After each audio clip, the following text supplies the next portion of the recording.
डुमरी से इस बार निर्दलीय विधानसभा चुनाव जीत करके विधायक बने जयराम महतो इन दिनों सुर्खियों में है।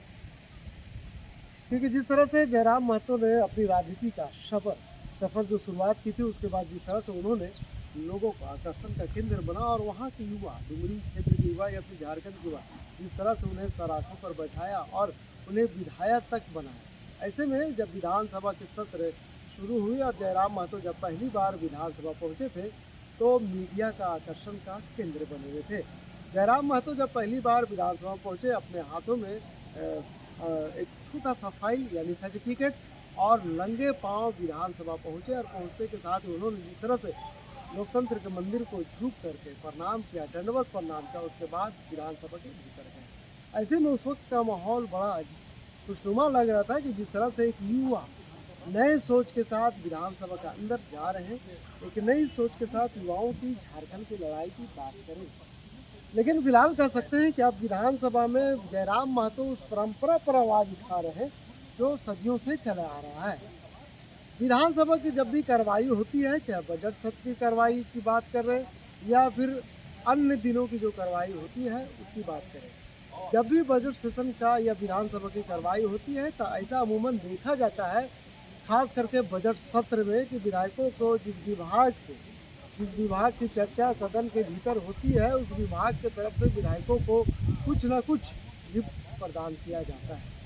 ऐसे में ये सदन की एक गरिमा होती है, सदन की ये संचालन करने का एक तरीका है और ये कोई नया रिवाज नहीं बल्कि पुराना रिवाज, कोई झारखंड के नहीं बल्कि पूरे देश में इस तरह का रिवाज चलते आ रहा है। ऐसे में विधानसभा में जब कार्रवाई के लिए आज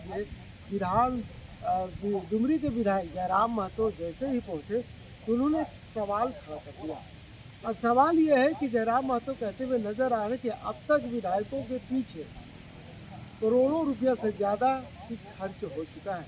जब मीडिया ने सवाल किया कि करोड़ों रुपया का खर्च विधायकों और मंत्रियों पर क्यों किया गया, कहाँ से किया गया, आपको क्या जानकारी मिली, तो उन्होंने कहा गया कि हर दिन जिस विभाग से की तरफ से चर्चा होती है विधानसभा के भीतर, उन विभाग की तरफ से मंत्री और विधायकों को अलग अलग तरीका का गिफ्ट दिया जाता है।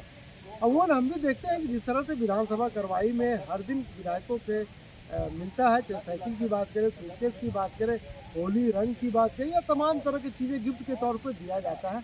ऐसे में अब उस पर सवाल उठाते हुए नजर आए डुमरी के विधायक जयराम महतो, जबकि उन्होंने भी तमाम तरह के गिफ्ट सरकार द्वारा दिए गए या सभा द्वारा दिए गए गिफ्ट को भी उन्होंने लिया। लेकिन अब जब साइकिल पर हमने चर्चा की, जब बात की, तो उन्होंने कहा कि साइकिल तो मिला है लेकिन हम साइकिल अपने घर नहीं ले जाएंगे बल्कि ज़रूरतमंद विद्यार्थियों को देंगे, जिसको ज़रूरत होगा वो ले जाएंगे। ऐसे में अब जयराम महतो पर निर्भर करता है कि वो ले जा करके बांट दे या रख ले, क्या करेंगे कोई देखने वाला नहीं। लेकिन फिलहाल जिस तरह से वो बातें कर रहे हैं, कहीं ना कहीं सवाल उठ रहा है। ऐसे में अब वो कह रहे हैं कि हम सिर्फ आंकड़ा को मिला रहे हैं, हिसाब को जोड़ रहे हैं कि अंतिम दिन तक एक विधायक के पीछे कितना खर्च हुआ है।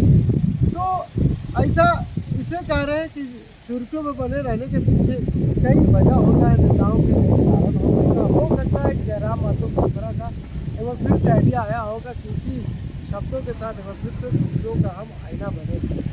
लेकिन फिलहाल हम बात उस पर नहीं कर रहे हैं, बात हम इस पर करना चाहेंगे जिस तरह से पलामू में आपने देखा कि एक पुलिस के कार्रवाई के पीछे जब पिटाई होती है तो व्यक्ति रिम्स में इलाज कराने के लिए आते हैं और रिम्स में इलाज के दौरान व्यक्ति की मौत हो जाती है। अब विपक्ष के तमाम विधायक सरकार पर दबाव बना रहे हैं कि झारखंड में लॉ एंड ऑर्डर का माहौल उड़ाया जा रहा है, कानून व्यवस्था कोई नाम की चीज़ नहीं है। अब पुलिस के अधिकारी के पिटाई से एक आम नागरिक की मौत हो जाती है इलाज के दौरान। ऐसे में विपक्ष के तमाम विधायक इस पर सवाल उठाते हुए नजर आ रहे हैं, सरकार को घेरते हुए नजर आ रहे हैं। लेकिन जयराम महतो से जब इसमें चर्चा की, जब बात की, तो उन्होंने कहा कि इसमें अभी मुझे जानकारी नहीं है, आपके माध्यम से जानकारी मिली है, जानकारी इकट्ठा करा लेते, क्योंकि विधायक बनने के बाद काफ़ी बिजी है। विधायक जी आप बिजी है, अच्छी बात है, लोगों का सेवा कीजिए, अच्छी बात है, लेकिन झारखंड में क्या घट रहा है, झारखंड में क्या बीत रहा है, इसका भी जानकारी रखना आपका फर्ज है। आपके अपने क्षेत्र के साथ अलावा अन्य जिलों की घटना, अन्य विधानसभा की घटना को आपको जानकारी रखना महत्वपूर्ण विषय में शामिल है। ऐसे में चलिए हम प्रतिक्रिया या उसकी नहीं दे रहे या उस पर कटाक्ष नहीं कर रहे, बस नए विधायक हैं, एक नए तरीका के साथ आए हैं विधानसभा में और कहीं न कहीं एक नई सोच, नई विकास को लेकर के आगे बढ़ रहे हैं, नए बात सदन के भीतर रख रहे हैं, युवाओं के रोज़गार की बात कर रहे हैं, किसानों की बात कर रहे हैं, अच्छी बात है। लेकिन कहीं न कहीं अभी भी वक़्त है, एक विधायक को पूरी ज़िंदगी वक़्त लग जाता है कि किस तरह से लोगों की सेवा करे, विधानसभा के जो संचालन की प्रक्रिया है उसको समझे। यही वजह है कि विधानसभा में नए विधायकों को ट्रेनिंग भी दिया जाता है यहाँ के आबो-हवा सही-गरी बनाने के लिए। तो निश्चित तौर पर आने वाले दिनों में तमाम चीज़ें सही हो जाएगी, लेकिन जिस तरह से जयराम महतो राजनीति कर रहे हैं, मुझे लग रहा है कि आने वाले दिनों में कुछ बेहतर कर सकते हैं। लेकिन चलिए हम अब तमाम मुद्दों पर जयराम महतो से क्या चर्चा हुई, किन बातों पर बात करते हुए नजर आए, मीडिया से क्या सवाल देते हुए नजर आ रहे हैं, चलिए हम आपको सुनाते हैं। नहीं देखिए नहीं आरक्षण समाप्त पे नहीं हम कहेंगे, लेकिन जो अपनी आस्था को परिवर्तन कर रहे हैं तो निसंदेह वो किसी दूसरी आस्था से जुड़ रहे हैं।